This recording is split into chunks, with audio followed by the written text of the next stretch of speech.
Hello everyone, Shinto Bean here playing some more Warhammer combat cards. We're here at the beginning of another season of Ranked, and one of the biggest changes this season has come to Eldrad, the Eldari warlord, and he had a pretty unpopular special rule for the longest time because it only activated when an opponent's card readied, and sometimes your opponent would just go for an entire match without readying at all, rendering it completely useless. So it was a very situational special rule. It's been completely reworked to do something different, and now it basically guarantees that it will increase your psychic damage output every turn.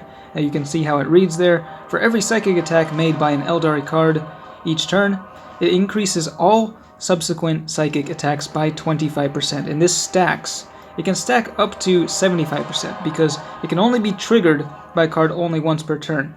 Now, if you're running just cards with Psychic Link, then it's pretty straightforward. But where it starts to get a little complicated is when it interacts with traits like Psionic Blast, like this Wraithseer has, and also Warp Surge, which is what this Spirit Seer has. So both of these traits create an additional psychic attack at the start of the turn, which does trigger Eldrad's special rule. However, they cannot trigger it more than once per turn. So so for the Wraithseer, for example, the Psionic Blast will first trigger the trait, increasing all subsequent attacks by 25%. However, when it makes its second attack, that will not trigger the special rule. So actually, where you place the unit, where you position it on the field, can create a difference in how much of a buff you're getting. So I'm going to attempt to show that here. It's easier to actually show you how it works, I think, than try to describe it, because it's very confusing. And the UI, unfortunately, doesn't really help. I think there's kind of a visual bug right now where the visual effect for this special rule shows up every single time a psychic attack takes place, even if that psychic attack is not actually doing anything to increase the damage. So we're up against Gazgul Thraka here in Ranked, and so with Psionic Blast, it actually is most effective if you place it in the rightmost lane. Okay, so we're going to put our Wraithseer over there, and the enemy has the initiative, so they'll be taking the first turn. And let's see, I think we'll go with the Yvrain with the Inspiring Presence. And then I think we'll try, since they do have the Squig Buggy in the center lane, has a lot of health, we're going to try to take it down with the Farseer. Now we did get outflanked on the first turn, so actually putting down that Farseer might not be very smart, but the thing does not have very much health. But I'm just going to try to show you how exactly this special rule works with Psionic Blast. So they'll take the first turn here. We're going to take a whole bunch of range damage. Fortunately, all of our guys survive. Okay, so the Wraithseer actually has a pretty strong ranged attack too. Punches back. Now, first thing that happens this turn, Psionic Blast is going to go off, triggering the special rule. Okay, so it's 12 damage to each lane.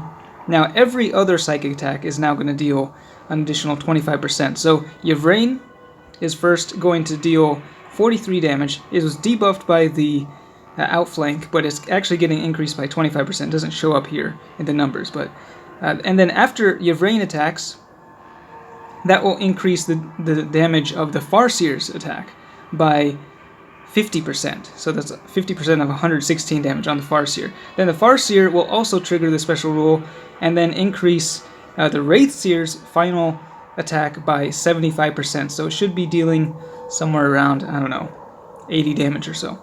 Okay, so pretty confusing, but that's just the way it works. So here we go. So 54 damage on Yvrain.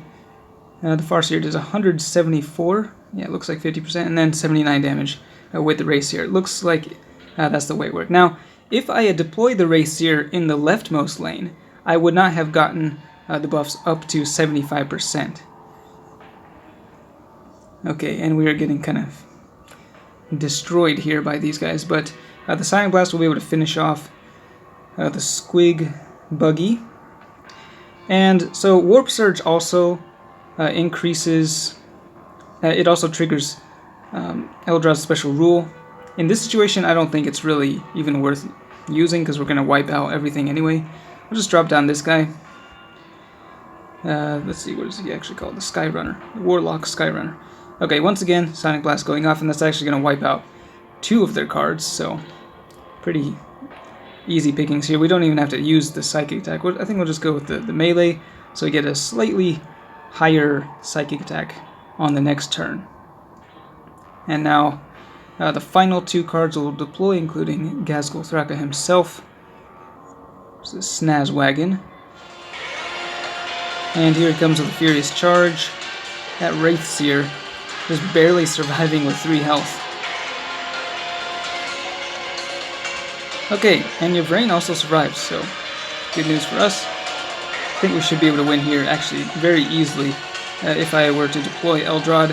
I think I'm just going to hold off just so I can show you. Let's see, we'll go with the Wraiths. So in this case, first the Psionic Blast, or actually first the Warp Surge will go off, and that will increase the damage of everything, including the Psionic Blast. You'll notice that the Psionic Blast was doing 12 damage before, this time it did 15, so the Psionic Blast also had this damage increased, which means that now Yvraine will be dealing 50% more damage, and then both the Spirit Seer and Wraithseer will get a boost of 75% damage, plus the extra buff, since we used melee last turn, resulting in more than enough damage to kill Ghazghkull Thraka. So 75% of 45, can't quite do the math in my head, but yeah, 79. Okay, so if that seemed a little confusing, then I don't blame you. It took me quite a while and quite a few games to actually figure out how exactly this new special rule works with Psionic Blast and Warp Surge. So if you want to get the maximum boost possible, you could actually put 2 cards with Psionic Blast and then the one with Warp Surge in there, but that's not even really the best strategy, because I think there are cards that deal a lot more damage, like the Farseer. This thing, if you could even boost its Psychic attack by like 50%, and then also combine it with the Inspiring Presence from Yvraine, at this level this thing could deal, it could probably be dealing over 200 damage with its Psychic attack. So yeah, there's a few different combos. You could just go with a bunch of the Psykers with Psychic Link if you don't have the Wraithseer at a high enough level to be usable. But it does take a little bit of care with the positioning especially if you're using Psionic Blast, and I guess as a general rule, maybe if you want to get the most out of it, then put your higher damage dealers into the center and rightmost lane, because those are the ones that are going to be getting the boost. If you do not use Psionic Blast or Warp Surge at all, and say you just have like 3 guys with Psychic Link on the field, then the leftmost card will actually not get any boost. The center card will get 25% boost, and then the rightmost card will get a 50% boost. So that's normally how it works. If you want to get even more buffs, then put something with Psionic Blast in the right-hand lane.